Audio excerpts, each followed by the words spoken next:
नमस्कार, मेरा नाम अर्चना मीणा है। पाटन थाना क्षेत्र के तीरथ की निवासी हूँ। मेरा विवाह 24 मई 2010 को थाना रायतल क्षेत्र के बरियानी गांव में हुआ था। मेरी शादी के बाद मेरे 2 बच्चे हुए। बड़ा वाला बेटा 13 साल का और छोटा वाला बेटा अमन मीणा 8 साल का है। मेरी शादी के मेरे पति का देहांत 19 मई 2019 को हो गया था। उसके बाद से 3 साल तक मैंने मेरी ज़मीन को जवारे किस्त पर देकर उसको इन बच्चों का मैं पालन पोषण कर रही थी। उसके बाद मेरे ससुराल के पक्ष के सभी लोग मुझे आए दिन परेशान करने लगे और मारपीट पर उतारू होने लगे। मेरे ससुर के बड़े भाई सत्यनारायण मीणा और उनके छोटे भाई सूरज मीणा, उनकी पत्नी गीताबाई मीणा मुझसे आए दिन पैसों की डिमांड करते हैं और मेरे साथ मारपीट करने पर उतारू होते हैं। मेरे जेठ ने कई बार मेरे साथ छेड़छाड़ी की और मेरी सास ने ससुर ने गाली गलौज की, मारपीट की।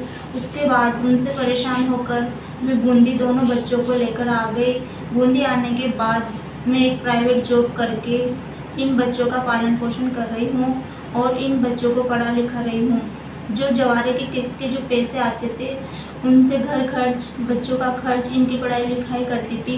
वो ज़मीन जो 12 बीघा मेरे हिस्से का था उन लोगों ने मुझसे छीन ली है। मैंने जिस इंसान को जवारे किस्त पर दे रखी थी उस व्यक्ति को उन्होंने खेत से बाहर निकाल दिया और उसके साथ भी गाली गलौज की।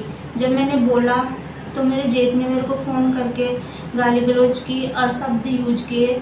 उसके बाद 22 जून को मैं रायतल थाने में रिपोर्ट दर्ज करवाने गई तो किसी ने मेरी सुनाई नहीं की, ना ही कोई कार्रवाई की। पुलिस वालों ने कहा कि इस मामले में हम कुछ नहीं कर सकते, पंचायत समिति जाओ और ज़मीन का मामला वहीं से होगा। मैं वहाँ पाटन भी गई, फिर भी वहाँ से भी कुछ नहीं हुआ। फिर मैंने एसपी ऑफिस में ज्ञापन दिया, एसपी ऑफिस से भी कुछ नहीं हुआ।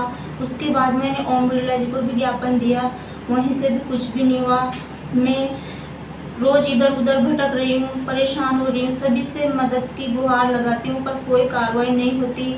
आप सभी अधिकारियों से निवेदन है कि मुझे इंसाफ दिलाया जाए और मेरे हिस्से की जो ज़मीन है मुझे दिलाई जाए। मैं मेरे बच्चों का पालन पोषण